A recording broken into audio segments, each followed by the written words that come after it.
오늘의 말씀은 요한복음 6장 1절부터 15절, 요한복음 6장 1절부터 15절까지입니다. 신약성경 152페이지입니다. 저하고 여러분들 같이 교독하시겠습니다. 마지막은 같이 하시겠습니다. 신약성경 152페이지 6장 1절부터 15절 같이 교독하시겠습니다. 그 후에 예수께서 디베랴의 갈릴리 바다 건너편으로 가시매 큰 무리가 따르니 이는 병자들에게 행하시는 표적을 보았음이라. 예수께서 산에 오르사 제자들과 함께 거기 앉으시니 마침 유대인의 명절인 유월절이 가까운지라.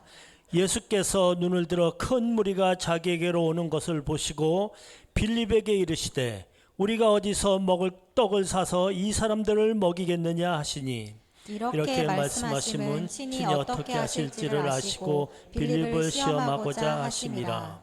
빌립이 대답하되 각 사람으로 조금씩 받게 할지라도 200데나리온의 떡이 부족하리이다. 제자 중 하나 곧 시몬 베드로의 형제 안드레가 예수께 여짜오되 여기 한 아이가 있어 보리떡 5개와 물고기 2마리를 가지고 있나이다. 그러나 그것이 이 많은 사람에게 얼마나 되겠사옵니까? 예수께서 이르시되 이 사람들로 알게 하라 하시니 그곳에 잔디가 많은지라 사람들이 앉으니 수가 5,000명쯤 되더라. 예수께서 떡을 까져 축사하신 후에 앉아있는 자들에게 나눠주시고 물고기도 그렇게 그들의 원대로 주시니라. 그들이 배부른 후에 예수께서 제자들에게 이르시되 남은 조각을 거두고 버리는 것이 없게 하라 하시므로 이에 거두니 보리떡 5개로 먹고 남은 조각이 12바구니에 찼더라. 그 사람들이 예수께서 행하신 이 표적을 보고 말하되 이는 참으로 세상에 오실 그 선지자라 하더라.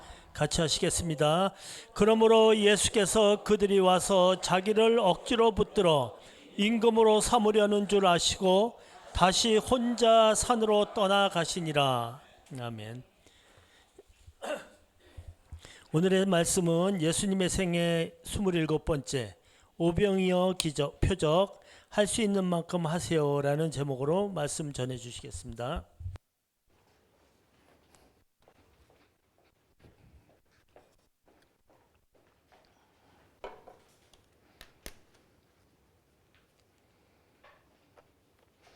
예, 모두 평안하셨나요?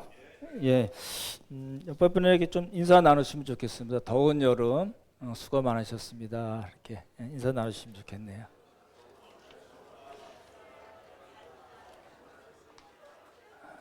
예, 더워도 너무 더워서 많이 힘드셨을 것 같은 생각이 듭니다. 마이크가 이제 노성정 집사님께서 새 마이크로 주셨습니다. 그래서 잘 쓰도록 하겠습니다. 말씀을 드리면 좋을 것 같아요. 오늘 교재를 받으셨죠?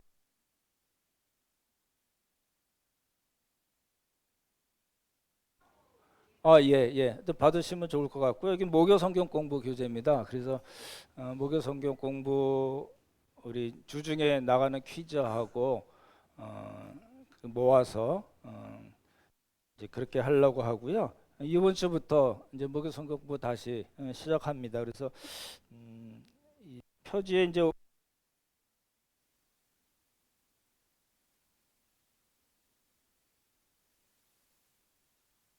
신앙 고백, 베드로의 신앙 고백 이야기 그리고 변화산 사건까지 이제 9월달 목요 성경 공부하고 퀴즈하고 설교 이렇게 구성이 되어 있습니다. 우리 노 장로님께서 이게 계속 퀴즈 올려주시고 계시고요. 또 정도진 집사님하고 이영호 집사님께서 수고해 주셔서 이렇게 교재 잘 나왔습니다. 이게 이제 나눠드리는 이유는 아시죠? 예, 그랬을 거로 보고 잘 활용하시고 또 많은 목요성 공부 참여해 주시면 좋을 것 같습니다. 오늘 좀 나눠드린 게 많은데 오늘 설교에 필요한 겁니다. 프린트물 다 갖고 계신가요? 예, 그거 보시면 좋을 것 같고요. 오늘 제목이 이제 한번 크게 한번 따라해 보실래요? 오병이어 표적 첫 번째인데 제목이 뭐죠? 예, 제가 제목을 이렇게 정할 때 이제 그 먼저 제목을 정하고 본문하고 제목을 정하고 설교를 구성하는 게 아니고요. 다 끝나고 맨 마지막 하는 작업이 제목입니다. 그래서 할 수 있는 만큼 하세요. 그렇게 할까? 아니면 할 수 있는 만큼만 하세요. 그렇게 할까? 뭐 조금 뉘앙스가 다르잖아요. 그래서 부제는요, 우리는 훈련 중입니다 라는 부제를 붙였고요. 제가 하나님 말씀 같이 보겠습니다. 이제 이렇게 보는 겁니다. 전에 우리 코팅해서 나눠드린 거 갖고 계시죠? 그건 버리기도 힘드니까 그러실 것 같고, 그러니까 첫 번째 유월, 첫 번째, 두 번째, 세 번째, 네 번째 유월절입니다. 그렇게 돼 있잖아요. 그래서 첫 번째 유월절 탄생과 어린 시절을 받고, 첫 번째 유월절에는 성전 사건이 있었고, 두 번째 유월절에는 베데스다 연못 38년 된 병자 이야기, 그리고 세 번째는 예수님께서 예루살렘에 올라가지 않으셨습니다. 않고 오늘 우리가 보는 오병이어 표적을 일으키신 거거든요. 그런 관점에서 이제 보시는 겁니다. 그러니까 이제 우리는 첫 번째 유월절 전 사건, 첫 번째 유월절, 두 번째 유월절까지 다 보고 이제 첫 번째 유월절로 들어온 겁니다. 되시죠? 예, 그렇게 보시면 좋을 것 같고요. 그래서 이제 사복음서 저자들이 예수님의 생애에 대한 이야기가 많은데 예수님의 표적을 다 기록한 거는 요 오병이어 표적 하나입니다. 다른 거는 제 기억이 맞다면 그럴 거고요. 그래서 여러분 요거 이렇게 볼펜을 좀 가지고 계시면 좋을 것 같은데, 이거 한번 보시면 마태복음 먼저 말합니다. 이제 네 파트로 나눕니다. 이 본문을 네 파트로 나눌 수 있는데요. 마태복음에는 보시죠. 예, 14장 13, 14절이 첫 번째 파트고요. 이렇게 표시를 해 놓으시면 좋겠네요. 그다음에 15절부터 18절까지가 두 번째 파트, 그리고 19절부터 마지막까지가 세 번째 파트고요. 그다음에 마가복음은 30절부터 34절까지가 첫 번째, 35절부터 40절까지가 두 번째, 그리고 그 밑에 것이 세 번째 파트고요. 되시죠?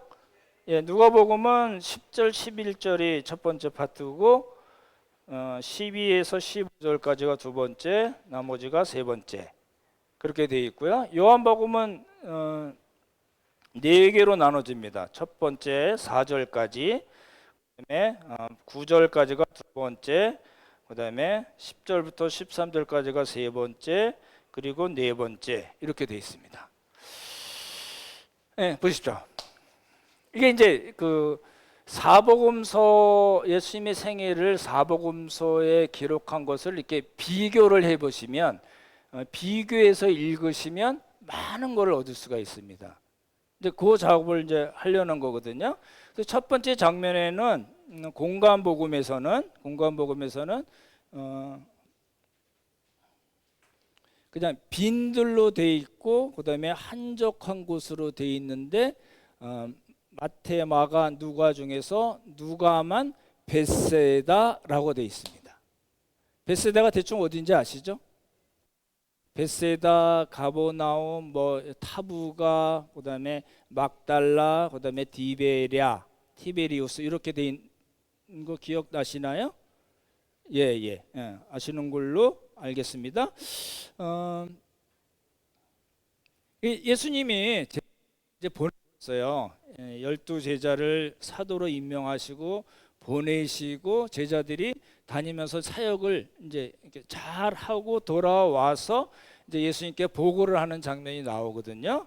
그래서 너무 이제 많은 일들을 했기 때문에 이제 쉬기 위해서 어디로 가셨냐면 벳세다를 데리고 가신 거거든요. 그거는 이제 마가복음에만 휴식이라는 단어가 나오거든요. 근데 이제 예수님을 많은 사람들이 따라온 거예요. 어디로 따라왔어요? 지금 장소가 어디라고요? 예, 벳세다 빈들 한적한 곳. 그래서 벳세다 평원이라고 얘기하거든요. 이거 이제 보십시오.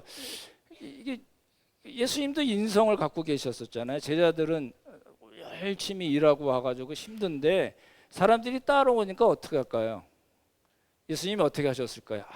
얘네들은 왜 이렇게 따라다녀? 이러셨을까요? 그러지 않으셨어요. 영접하셨고요, 긍휼히 여기셨어요. 그걸 여러분 나중에 이제 공관복음 표현을 보시면은 이렇게 요 보시면 우리 최은영 강사님이 만들어 주신 건데 이렇게 보시면은 다르게 표현이 돼 있는 걸 볼 수가 있어요. 그리고 이제 보십시오. 영접하고 긍휼히 여기시고 하신 것이 두 가지가 있어요. 뭘 하셨을까요? 예, 하나님 나라의 일을 말씀하시고 병을 고쳐 주셨습니다. 였다고요? 병 고쳐 주셨다. 요거는 이제 이사야서 61장에서 예언한 대로, 그리고 예수님께서 나사렛 회당에서 이사야서 61장을 말씀하시면서 하셨 이야기, 메시아의 사역 내용을 그대로 지금 하고 계신 거거든요. 그렇게 우리가 보면 좋을 것 같고,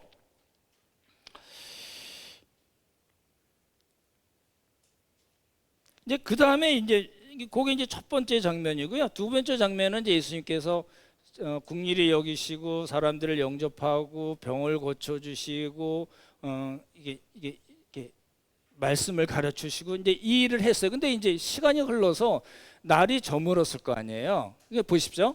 이 날이 저물면 이제 지금 이렇게 어떤 계획을 갖고 예수님께서 세팅을 다 해 놓으시고 제자들 시켜서 세팅을 다 해 놓으시고 사람들 불러와 이렇게 된 게 아니고, 예수님께서 제자들 데리고 시로 벳세다에 가셨는데 사람들이 따라온 거거든요. 그래서 많은 사람이 따라왔잖아요. 그래서 날이 저물면 어떻게 해야 되나요? 가야죠. 근데 예수님은 그렇게 하지 않으시고요.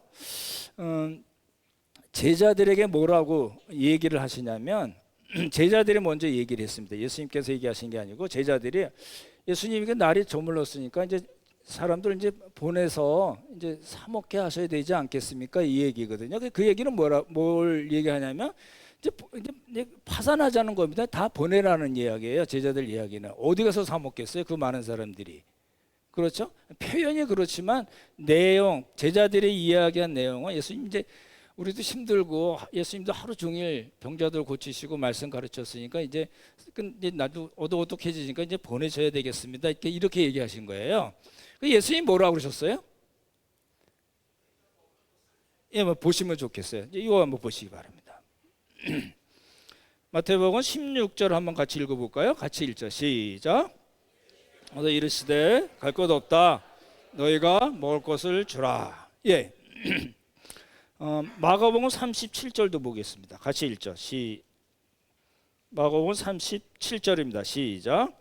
대답하여 이르시되 너희가 먹을 것을 주라 하시니 여짜오되 우리가 가서 이박 디나리의 떡을 사다 먹이리이까. 예, 그 다음에 누가복음 보십시오. 13절입니다. 같이 읽죠. 시작. 예수께서 이르시되 너희가 먹을 것을 주라 하시니 여짜오되 우리에게 떡 5개와 물고기 2마리밖에 없으니 이 모든 사람을 위하여 먹을 것을 사지 아니하고서는 할 수 없나이다 하니. 이렇게 돼 있어요. 요한복음 다르게 표현돼 있어요. 그렇죠? 요한복음 그렇게 돼 있지만 이제 공관복음에 이렇게 돼 있어요. 보십시오. 예수님이 뻔히 다 사정 아시잖아요. 이제 5,000명 여자와 아이 빼고 5,000명이라고 했어요. 이제 옛날에는 여자 아이는 안 쳤으니까 5,000명이거든요. 5,000명에는 12살 이상입니다. 그죠? 이제 말씀드렸던데 유대인들은 12살 때 성인식을 하잖아요. 그러니까 그때부터는 어른으로 치는 거거든요. 어찌 됐든 그렇게 많은 사람들이 모였어요. 그러니까 뭐 몇만 명 이렇게 얘기하기도 하는데 그건 또 너무 많은 것 같고요. 5,000명이니까 10,000명 이상은 충분히 됐다 싶고, 예수님이 다 아시잖아요. 아무것도 없는 평야잖아요. 빈들 한적한 곳. 벳세다 평원으로 있으니까 사람들을 뭐 먹일 방법이 없죠. 그렇지 않겠어요? 그 많은 사람들을 어떻게 먹이겠어요? 근데 예수님 뭐라고 그러셨어요? 제자들이 예수님 이제 오독해독 해줬으니까 사람들 보내야 되지 않겠습니까? 이랬더니 예수님 뭐라고 그러셨어요? 예, 너희가 먹을 것을 주라. 왜 그렇게 말씀하셨을까요? 생각을 좀 해보시면 좋을 것 같아요. 예수님 좀 각 계획이 있는 거예요. 내가 이렇게 해서 얘들 먹여야지 계획을 갖고 계신데 우리가 이제 전체 사건을 아니까 그렇게 이야기할 수 있지만 시작할 때 예수님께서 제자들에게 너희가 먹을 것을 주라. 마태, 마가, 누가에 다 그렇게 돼 있잖아요. 그렇게 말씀하신 거는 정말 제자들에게 너희가 먹을 걸 찾아가지고 줘 이렇게 말씀하신 걸까요? 그거는 불가능하겠죠. 물리적으로 불가능한 건데 왜 예수님께서 그렇게 말씀하셨을까를 생각을 먼저 하시면 좋을 것 같아요. 왜 그러셨을까? 그냥 한번 해본 소리신가? 안 될 거 뻔히 알면서 제자들 떠보려고 그러셨을까? 아니면 예수님께서 오병이어 표적 어떤 식이든지 표적을 일으켜서 사람들을 먹을 거를 아시면서 제자들을 한번 이렇게 떠보고 시험해 보신 걸까? 여러 가지 생각을 해봐야 되는 것. 근데 이제 우리가 요한복음을 참조하면은 공관복음에는 없는 이야기가 나옵니다. 한 아이의 뭐가 나와요? 오병이어가 나오고요. 그렇죠? 그리고 빌립과 안드레 이야기는 요한복음에 있지만 공관복음에는 있나요, 없나요? 없습니다. 확인해 보실까요? 우리 마태복음 한번 볼까요? 아까 우리 읽었던 16절, 17절 같이 읽어보죠. 마태복음 14장 16, 17 같이 읽겠습니다. 시작. 이르시되 갈 것 없다. 너희가 먹을 것을 주라. 제자들이 이르되 여기 우리에게 있는 것은 떡 5개와 물고기 2마리 뿐이니이다. 그렇게 돼 있잖아요. 그러니까 제자들로 돼 있지 뭐 빌립 이야기라든지 안드레 이야기라든지 한 아이 이야기는 나오나요, 안 나오나요? 없습니다. 대신 예수님께서 제자들에게 너희가 먹을 것을 주라 라는 말씀만 나오거든요. 그래서 이제 50명씩 앉히고 100명씩 앉혀서 세 번째 장면으로 갑니다. 세 번째 장면을 보시면은 보십시오. 제자들이 이제 오병이어가 있다. 이제 떡병자잖아요. 떡은 아니고 사실은 빵입니다. 아시죠? 그렇죠? 이렇게 둥근 빵이거든요. 이제 이렇게 앉히시고 예수님께서 오병이어를 가지사 하늘을 우러러 축사하셨어요. 이게 축사가 무슨 뜻인가요? 감사 기도입니다.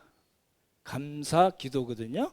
그러니까 우리가 뭐 이런 거 아니고요. 하늘을 우러러서 하나님께 감사 기도를 드리신 거고요. 그리고 잘 보시면 떡을 떼어 제자들에게 주시고 제자들이 무리에게 주셨습니다. 그리고 5,000명이 먹고 얼마 남았다고요?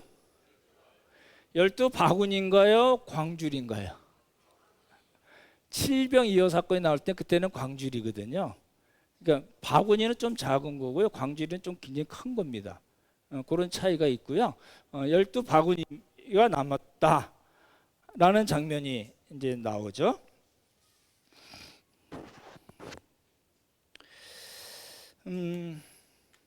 이제 조금 이제 생각을 해봐야 돼요. 이제 공관복음은 다 끝난 겁니다. 그렇죠? 제자들이 예수님께 이렇게 무리들을 보내서 이제 사 먹게 하십시오 이렇게 얘기한 거거든요. 이거는 굉장히 현실적인 제안입니다. 그럴 수밖에 없죠, 당연히. 그렇지 않겠어요? 나가서 사 먹게 하시든지 돌려보내라는 이야기지만 어떤 마음으로 했을까요?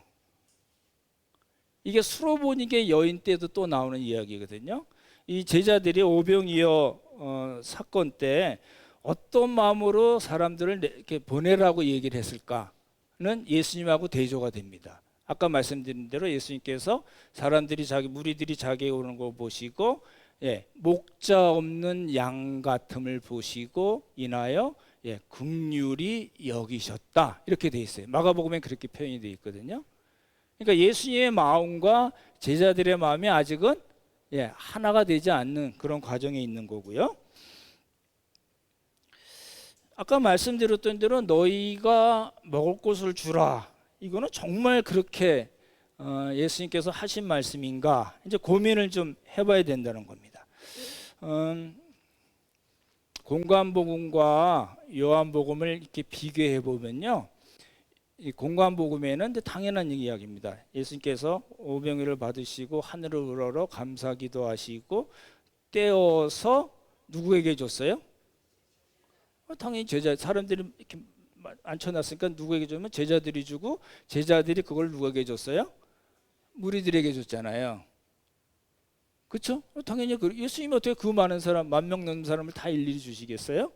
그런데 요한복음에 보시면요, 예수님께서 다 나눠주신 것으로 그렇게 기록이 되어 있습니다. 좀 달라요.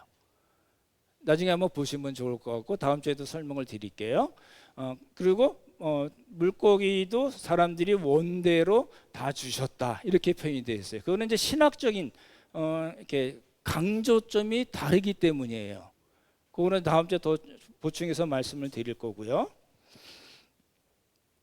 그러면 왜 보십시오, 예수님은 그런 표적을 일으킬 걸 이미 다 생각을 하고 계신 거거든요. 요한복음에 그 빌립 이야기, 빌립을 떠보실 때, 시험했다고 말을 나올 때 예수님께서 어떻게 하실 것을 아시고 빌립에게 말씀 물어보셨다고, 이렇게 시험하셨다고 되어 있거든요. 그러니까 예수님 입장에서는 다 세팅이 되어 있는, 미리 예수님의 큰 그림을 다 그려 놓으시고 그리고 제자들에게 너희가 먹을 것을 주라라고 말씀하신 의도는 뭘까요? 이게 이제 그 우리가 오병이어를 이제 접근하는 그런 방법이 여러 가지가 있거든요. 일반적으로 이제 오병이어 설교 안 한 목사님들은 없을 것 같고, 일반적으로 어떻게 이렇게 설교가 되냐면, 우리는 인생은 연약하니까 우리 인생에는 항상 뭐가 생겨요? 문제가 생겨요. 그러시죠? 나는 돈이 많고 건강하니까 아무 문제, 내 인생에 아무 문제가 안 생기신 분은 없을 거 아니에요. 문제가 생기거든요. 그걸 어떻게 해결하냐면, 그 모든 문제를 예수님께서 하늘을 우러러 감사기도 하셨듯이 우리도 믿음으로 감사함으로 하나님께 아뢰면 하나님께서 우리의 모든 문제를 해결해 주신다는 그런 고정된 프레임을 갖고 많이 설교를 해요.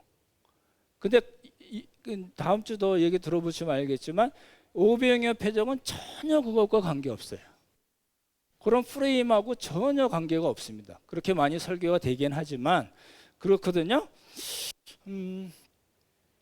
그럼 왜 예수님께서는 어떤 큰 그림을 갖고 계시면서 제자들에게 너희가 먹을 것을 줘 라고 말씀하셨냐면요, 예수님의 사역에 제자들을 사용하시겠다는 의도를 갖고 계신 겁니다. 이제 처음 들으셨을 수도 있을 텐데, 예수님께서 하시고자 하신 일을 예수님 혼자 하지 않으시고요, 제자들을 어떻게 하시겠다고요? 동참시키겠다는 생각을 갖고 뭐라고 말씀하셨어요? 너희들이 먹을 것을 주라고 얘기하세요. 먹을 것을 줄 수 있는 그런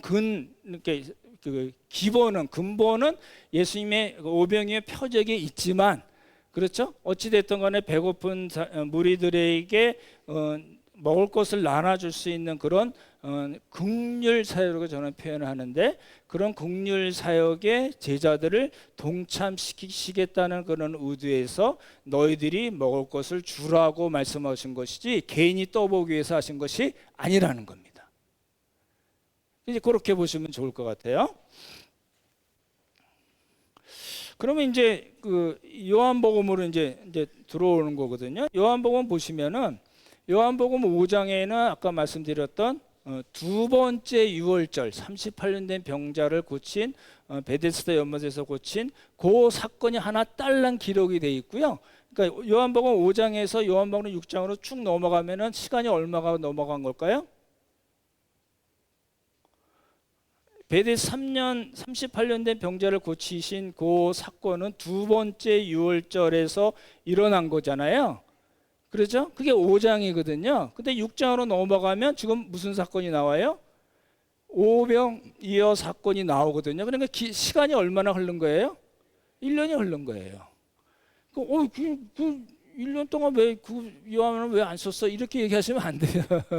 요한복음이 제일 나중에 쓰여졌잖아요. 그러니까 누가복음을 보고 이건 정말 중요한 사건인데 안 썼네. 그리고 이제 요한은 주로 이제 사건을 이야기하고 사건을 설명하는 장면들이 많이 나오거든요. 그렇게 해서 이제 신학적인 관점, 강조점이 달라서 그런 거예요. 그러니까 두 번째, 세 번째 유월절 사이에 있는 사건은 요한은 전부 다 뺐습니다.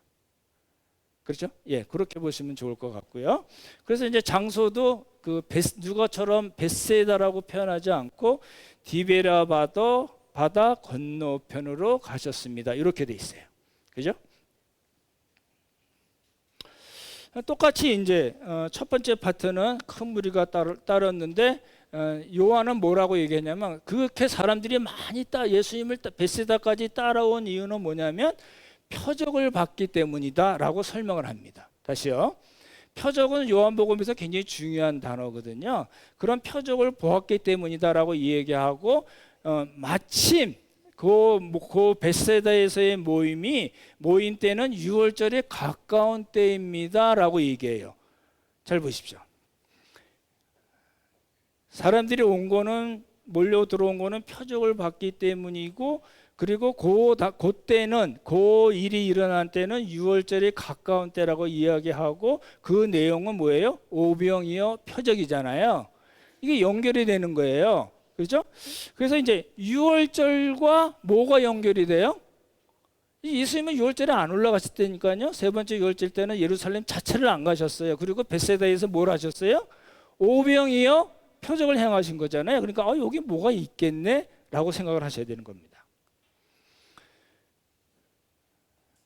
왜 6월절을 대신에 오병이어 표적을 행하셨을까? 라는 걸 생각해 보시면 좋을 것 같아요. 그렇죠? 6월절은 구원을 감사하고 기억하고 감사하는 절기잖아요. 출애굽을. 그죠? 그런데 예수님은 그거랑 관계없이 오병이어 표적을 행하시고 다음 주에 말씀드릴 이 오병이어 표적을 행하신 그 예수님 자체가 뭐라고요? 생명의 떡, 하늘로부터 내려온 생명의 떡, 만나는 비할 것도 없는 사람들에게 영생을 주시는 생명의 떡. 그래서 내 살을 먹고 내 피를 마시는 자라는 표현이 그래서 나오는 거거든요. 그러니까 6월절 지키는 거 당시 유대인들에게 너무 3대 절기니까 너무나 중요한 절기있지만 이 6월절과 전혀 관계없이가 아니고 이 6월절을 훨씬 더 뛰어넘고 이 6월절을 성취하시는 예수 그리스도 하나님의 어린 양 하늘로부터 내려오신 우리에게 영생을 주시는 생명의 떡인 것을 알게 하기 위해서 오병이어 표적을 행했다는 겁니다. 그게 요한의 설명이에요. 근데 이제 그게 이 공관복음에는 그런 설명이 강하게 나와 있지 않으니까 요한이 그 설명을 길게 한 겁니다. 그래서 요한복음 6장 전체를 할애해서 1절부터 15절까지인가요?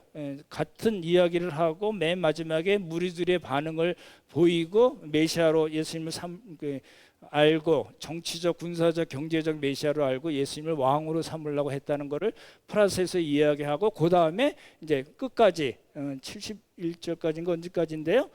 그 6장 전체 뒤에 부분을 할애해서 생명의 떡인 예수님의 말씀을 길게 요한은 기록을 했습니다.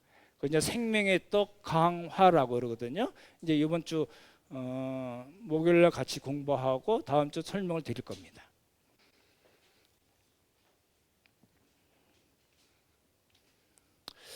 근데 조금 이제 살펴볼 사람이 있어요. 한 아이. 근데 저는 이제 한 아이 그 오병이어를 그 안드레에게 뺏긴 건 아니겠죠? 그러죠? 예, 안드레에게 드렸겠죠. 그렇죠? 그래서 이제 예수님께 드려서 그 표적이 일어난 거잖아요. 하나에는 어떻게 됐을까? 좀 궁금하긴 한데 없습니다, 자료가. 우리가 알 수 있는 거는 빌립과 누구예요? 안드레입니다. 그래서 오늘 빌립과 안드레를 보려고 하는 거예요. 여러분 보십시오. 빌립은 어떤 사람인가요? 이렇게 이제 예수님께 뭐라고 얘기했냐면 이렇게 사람이 많으니까 이거 200데나리온 노동자의 한 7, 8개월 정도의 월급 정도는 우리가 있어야지 이 사람들을 먹일 수 있습니다. 이렇게 얘기했잖아요. 그러니까 굉장히 이성적이고 굉장히 합리성을 추구하는 사람이죠. 그걸 통해서 우리가 빌립이 어느 정도였는가, 사도로 임명을 받고 사역을 하긴 했지만 어느 정도 믿음의 수준인가를 이제 대충 알 수가 있잖아요. 이제 나다나엘한테 요한복음 1장에 보면 나다나엘한테 이야기할 때 모세가 율법에 기록했고 모든 여러 선지자에 기록한 바로 그분이 오셨다. 그분을 우리가 만났다 해서 이제 나다나엘을 예수님께 소개하는 장면도 나왔거든요. 근데 이제 좀 고민이 되는 부분을 여러분 같이 나눴으면 좋겠어요. 예수님이 그 말씀을 듣고 뭐라고 그러셨나요? 빌립의 이야기를 듣고 200데나리온 이거 갖고도 안 되겠습니다라고 아주 올바른 계산을 잘 한 거죠. 그죠? 여러분 교회에서 이런 계산을 잘하는 분들이 필요할까요? 필요 없을까요? 당연히 필요하죠. 저는 계산이 잘 안 되는 스타일이거든요. 근데 이거 다 아주 칼같이 계산해 주는 분들이 있어야 됩니다. 근데 여러분 빌립이 믿음이 좋은 사람인가요? 뭐 그냥 그렇고 그런 사람인가요?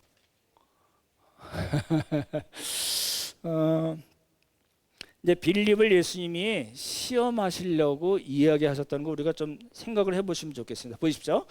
예수님께서 빌립을 시험하시려고 했다는 거는 빌립을 테스트해서 얘가 이제 합격하면 칭찬해주고 불합격해주면 자르기 위해서 그러셨을까요? 그건 아니겠죠. 그렇죠? 예, 본문을 봐도요. 요한복음 본문을 봐도 그렇게 믿음 없이 이성적으로 합리적으로 계산만 했던 빌립을 예수님께서 책망하셨단 말이 안 나옵니다. 그렇거든요. 그럼 잘 생각해 보시면요. 빌립이 예수님의 표적에 뭔가 도움이 됐나요? 예수님께서 행하신 그 오병이어 표적에 빌립이 뭔가 보탬이 됐나요? 무슨 말씀이 예. 그러니까 표적 자체에는 예수님께서 하늘을 우러 축사하시고 떼어 주실 때 일어난 그 표적에는 빌립이 한 건 없겠죠. 그렇죠? 예. 표적 후에 너희가 먹을 것을 주라고 먼저 말씀하셨던 그 예수님에 따라서 제자들과 함께 사람들에게 나눠주는 일을 했을 거 아니에요. 그렇죠? 당연하잖아요. 그렇죠?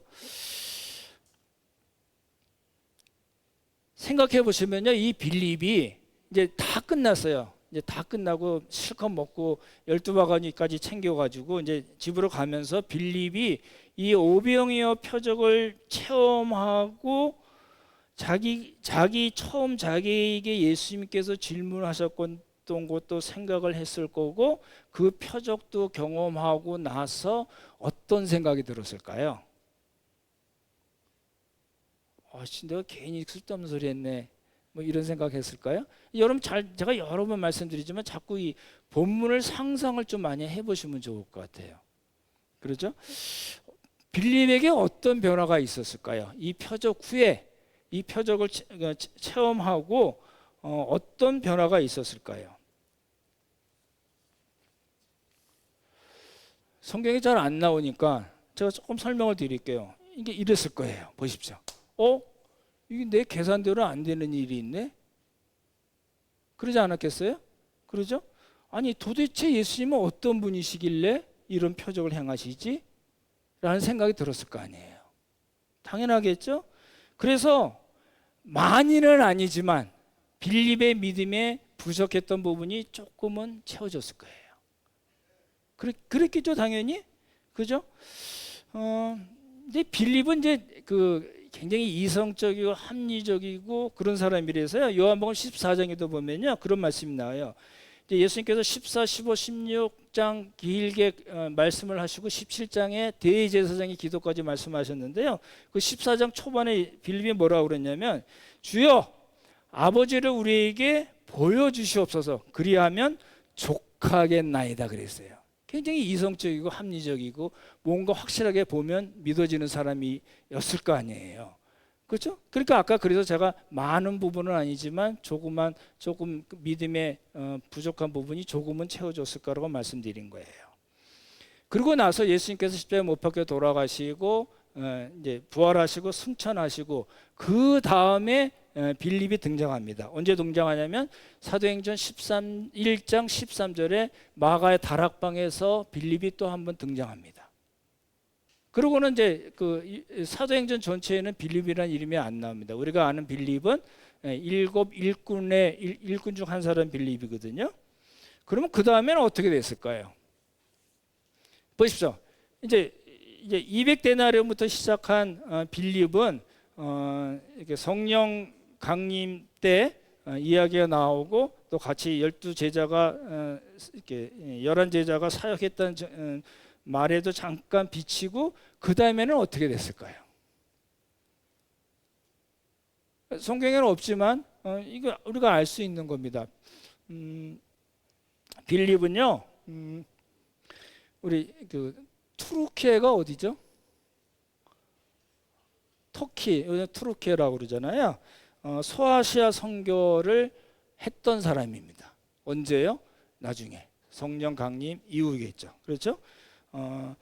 제가 아까 차장님 때 여쭤봤습니다. 차장님 터키 갔다 오셔서 히에라볼리 가보셨냐고 여쭤봤는데 거기에 이제 우리가 많이 가는 파묵갈레라는 데입니다. 히에라볼리, 골로세 그리고 이 라오디게아 이런 동네거든요. 거기에 가면요, 히에라볼리에 가면은 그 빌립 순교 기념 교회가 있습니다. 많이 잘 안 갈 수도 있겠지만, 근데요, 이제 순교를 했다는 이야기예요. 빌립이 200데나리온부터 시작해서 어째 해가지고 뭘 했어요? 나중에 순교를 했어요. 근데 이렇게 이런 그런 전승이라고 그러죠. 전승에 보면 2딸과 함께 순교를 했다는 표현이 나옵니다. 어찌 됐든 간에 그랬는지 안 그랬는지 우리가 확인할 수는 없지만 빌립은 순교한 거죠. 확실하니까 잘 보십시오. 빌립은 어디서부터 어디까지예요? 200데나리온부터 시작해서 어디까지 갔어요? 순교를까지 간 거예요. 그러니까 우리가 요 오병이어 표적 당시의 빌립을 우리가 어떻게 이해하는 거야? 이게 계산적이고 이성적이고 합리적이고 그래가지고 되겠어? 잘라. 이게 아니라는 겁니다. 예수님 입장에서는 빌립을 시험하셨어요. 시험하셨다는 건 뭐예요? 일종의 훈련이고요, 보충이고요, 교육이고요, 더 뭔가 채워주기 위해서 빌립에게 물어보신 겁니다. 그런 관점에서 봐야 된다는 거거든요. 그래서 근데 조심해야 될 게 있죠. 교회는 이게 그 어떤 믿음이라는 명목하에 목사의 어떤 목회적인 목표를 위해서 이성적이고 합리적이고 계산적인 거를 막 억누르는 경우가 있잖아요. 그래서 지금 그 하나님의 교회로 그 수백억짜리 날려먹은 교회도 있잖아요. 좀 된 이야기지만 그렇게 되는 거거든요. 그러니까 그렇게 하면 안 된다는 겁니다. 이제 봐라, 빌립 봐라, 얘 이래가지고 잘리지 않은 게 다행이지 이렇게 보면 안 되는 겁니다. 이성적이고 합리적이고 계산적이 필요한가요? 안 필요한가요? 필요하다니까요. 그렇죠? 이제 그런 관점에서 봐야지 빌립이 나쁜 놈이네 이런 관점으로 보지 않습니다. 예수님이 그렇게 책망도 안 하셨고 그리고 빌립의 결과를 보면은 순교까지 간 거거든요. 그런 관점에서 우리가 요 오병이어 사건의 표적에 나오는 빌립을 보는 게 좋겠다는 겁니다. 이제 시간이 많이 가서 안드레 이야기가 나오는데 이거 한번 보십시오. 요한복음 한번 보실래요? 6장 9절 8절 9절 같이 읽죠. 8절 9절 같이 읽겠습니다. 시작.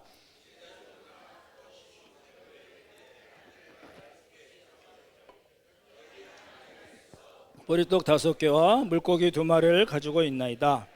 그러나 그것이 이 많은 사람들에게 얼마나 되겠사옵나이까. 저도 이제 이 요한복음 우리 6장도 제가 설교한 적도 있었는데요.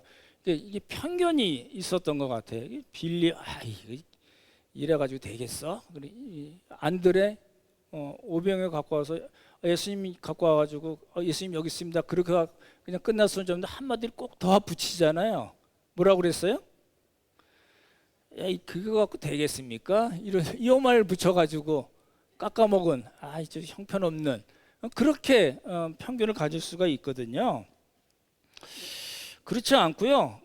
마가복음 6장 38절 보시면요. 제가 읽지는 않을게요. 예수님께서 뭐라고 그러시냐면요. 너희에게 떡 몇 개가 있는지 뭐라고요? 가서 보라, 가서 알아봐, 이렇게 얘기했어요. 예수님께서 말씀하시니까 제자들이 알아보고 이르되 떡 5개와 물고기 2마리가 있습니다 얘기했는데, 그때 알아보고 잃은 사람이 누구예요? 안드레예요. 잘 보십시오.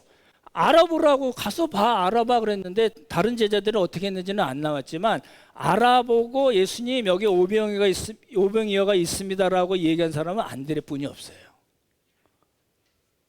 그렇잖아요.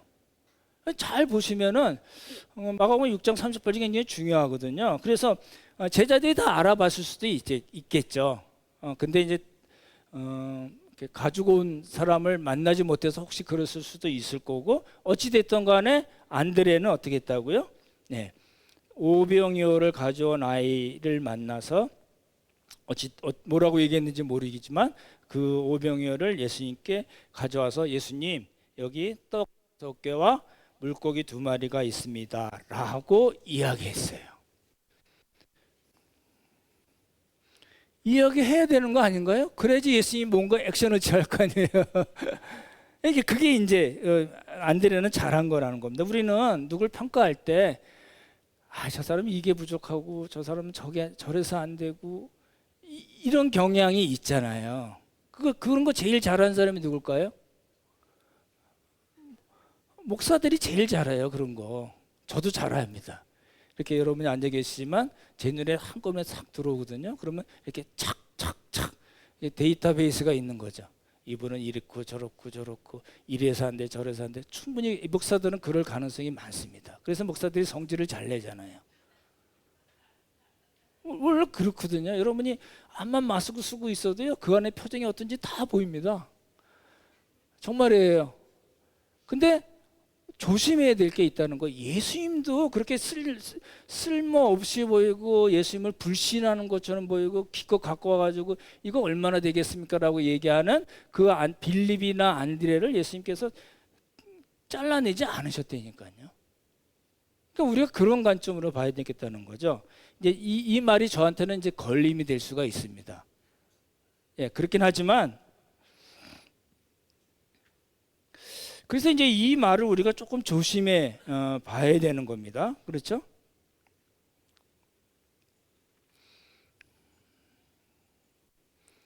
넘어갈게요. 그냥. 그래서 이제 예수님께서 축사 감사기도 하시고, 요한복음에는 예수님께서 직접 다 나눠주신 걸로 표현이 되어 있고, 공관복음에서는 너희들이 먹을 거라 주라고 말씀하셨던 예수님 제자들에게 주고 제자들이 무리들에게 나눠준 걸로 나와 있습니다. 그리고 이제 요한복음에는 공관복음에 없는 무리들의 반응이 나옵니다. 넘어갈 거고요. 그럼 안드레를 좀 살펴봐야 되겠죠, 그죠? 말씀드렸던 대로 안드레는 예수님께서 한번 가서 알아봐. 그러니까 말씀에 순종해서 찾고 찾아서 예수님께 오병이어를 가져온 사람입니다. 너무 잘한 거예요. 근데 잘 못한 건 뭐예요? 예수님 그거 갖고 되겠습니까? 라고 한마디 붙인 것 때문에 그렇긴 하지만, 그럼 잘 보시죠. 예수님 그거 갖고 되겠습니까? 라고 얘기한 게 불신일까요? 어떻게 생각하세요? 그렇게 볼 수도 있어요. 불신에 가득 찬 마음에 갖고 와서 예수님 이거 갖고 되겠어요? 이렇게 그런 뉘앙스를 우리가 볼 수도 있지만 만약에 정말 그렇게 불신했다면 그거 갖고 왔겠어요? 뭔가 예수님이 하실 것 같은 느낌이 있지 않았을까요? 왜 그랬을까요? 지금 시간이 어느 시간이냐면요. 말씀드릴 때도 첫 번째 유월절, 두 번째 유월절, 그리고 세 번째 유월절이니까 빌립은 예수님하고 2년 넘게 함께 생활하고 예수님께서 행하신 모든 표적을 다 직접 눈으로 봤던 사람입니다. 그리고 그 표적이, 그 기적이 어떤 뜻인가에 대한 예수님의 설명을 충분히 다 들어서 알고 있었습니다. 안드레예요. 제가 빌립이라고 말씀드렸나요? 마찬가지죠. 그러니까 그것이 얼마나 되겠습니까? 라고 얘기한 거는 불신이라고 우리가 얼핏 읽을 수도 있지만 전혀 틀리지 않은 말일 수도 있지만 한 가지는 뭐냐면 예수님 이제 알아서 하세요. 난 여기까지 하면 됩니다. 입니다. 예수님이 안드레나 빌립이나 다른 제자들 보고 니들이 책임져 라고 얘기하신 적이 없다니까요. 너희들이 먹을 거라고 주라고 얘기하신 거는 예수님의 사역에 제자들을 동참시키겠다는 그런 의도를 갖고 하신 말씀이고, 그렇잖아요. 그러니까 빌립은 계산했고 안드레는 찾아서 예수님께 갖다 드렸어요. 그럼 뭐예요? 그 다음에는 예수님, 이제 예수님께서 하실 차례입니다. 우리는 여기까지입니다 라고 얘기한 겁니다. 그러니까 우리가 어떤 빌립이나 안드레를 우리 관점에서 그래가지고 돼? 라는 그런 식으로 우리가 볼 수는 없다는 겁니다. 그렇죠? 신뢰가 있었어요. 예수님에 대한 신뢰하는 마음이 있었지만 어땠어요? 한계는 있었어요. 한계는 있었지만 어떻게 해요? 그 다음은 예수님께 넘긴 겁니다. 그리고 이제 이 안드레가 나중에 어떻게 되냐면요. 안드레는 이제 그리스 지방에 이제 그 선교를 하고요. 십자가에 죽었는데 X자형 십자가라고 합니다. 이렇게 우리가 생각하는 그런 십자가 아니고 X자형 십자가거든요. 이게 이제 나중에 스코틀랜드 국기에도 이제 들어갔다고 얘기하잖아요. 그리고 이제 순교 기념교회가 있습니다. 수도원도 있고요. 그 교회에는 그 안드레의 유골도 있다고 합니다. 그러니까 아까 그 빌립이랑 비슷하죠. 200데나리온에서 시작했던 빌립도 순교했고 지금 오병이어 그리고 한마디 더 붙여서 그것으로 어떻게 하시겠습니까? 라고 얘기했던 안드레 역시 그 끝이 뭐예요?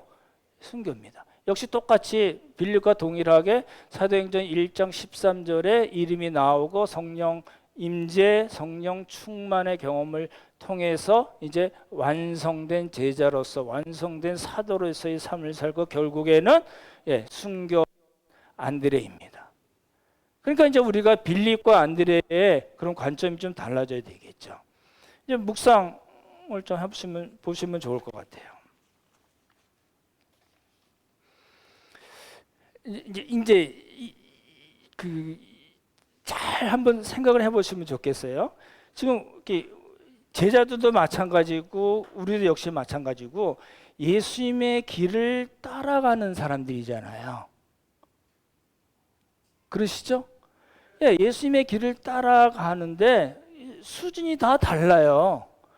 어떤 사람은 A, 어떤 사람은 B, 어떤 사람은 C 다 달라요.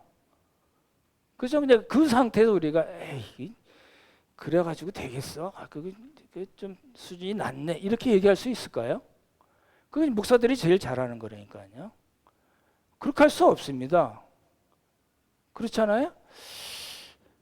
우리가 예수님을 동일하게 전제는 그거죠. 예수님을 우리 같이 따라가는 그런 자리에 있는 거예요. 근데 제자들은 예수님의 말씀과 표적 그리고 예수님의 사역에 동참하면서 조금씩 채워지고 자라나고 결국에는 순교까지 했다니까요. 그런 이제 제자들 이야기고 우리들은 어떤가요? 우리도 동일하게 예수님의 길을 따라가요. 따라가면서 예수님을 만나고 예수님의 말씀을 들어요. 제가 계속 강조하는 거잖아요. 그죠? 우리 삶 일주일 지나는 그 시간 동안에 우리는 예수님을 만날 수가 있어요. 그 만난 그 예수님을 통해서 또 성령님께서 들려주시는 그 말씀을 우리가 듣잖아요. 그러시죠? 나는 아무 생각 없이 살아 이거 아니시잖아요.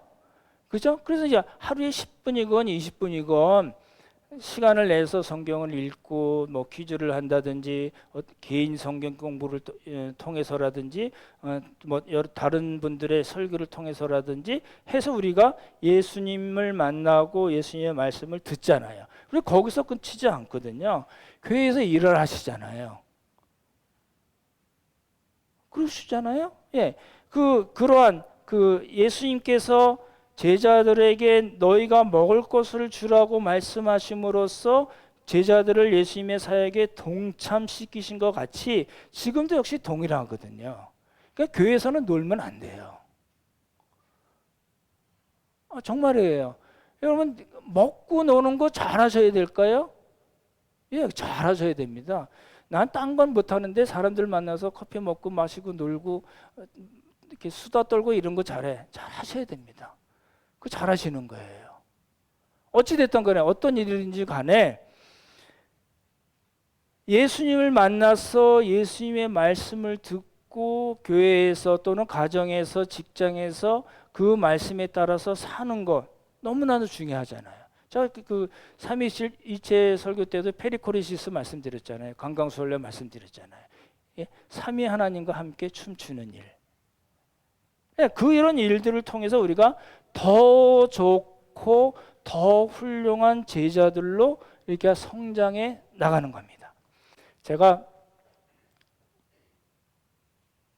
청년 때 제자 훈련에 대한 공부를 무지하게 많이 했거든요. 한국에 나온 책 중에 안 본 책이 없을 정도로 많이 봤는데 그 중에 지금도 기억나는 책이 뭐냐면요. 제자는 태어나는 것이 아니고 뭐라고요?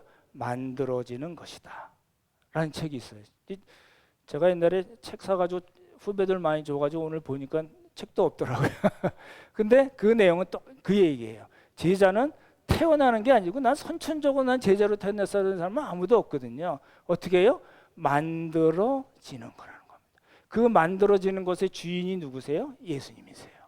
그러니까 우리가 예수님을 만날 당위성이 있겠죠. 그렇죠? 오늘 말씀을 마치겠습니다. 우리도 모두 우리의 삶 속에 또 우리가 타고 가는 그 시간 속에 예수님을 만나고 그분의 음성을 듣고 또 교회 공동체나 가정이나 직장에서 그분의 일에 동참하면서 우리의 신앙은 조금씩 자라게 됩니다. 이런 복이 우리 모두에게 있기를 예수님의 이름으로 축원합니다.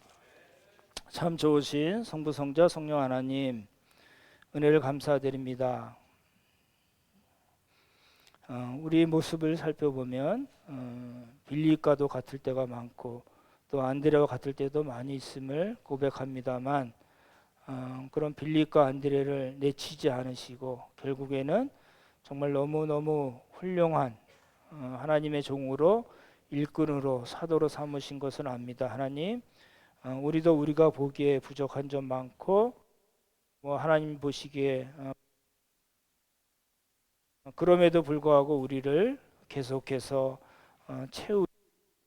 채우시키시고 하나님의 삶으로 만들어 가신 것은 압니다. 하나님 조금 더 우리가 힘을 쓰게 하시고 또 예수님을 만나며 예수님의 말씀을 듣는 일에 더욱 우리의 시간을 바칠 수 있도록 도우시고 정말 좋은 정말 훌륭한 그런 예수님의 제자가 되는 귀한 복을 허락하여 주시옵소서. 하나님 은혜 감사드리오며 귀하신 예수님 이름 받들어 기도드렸사옵나이다. 아멘.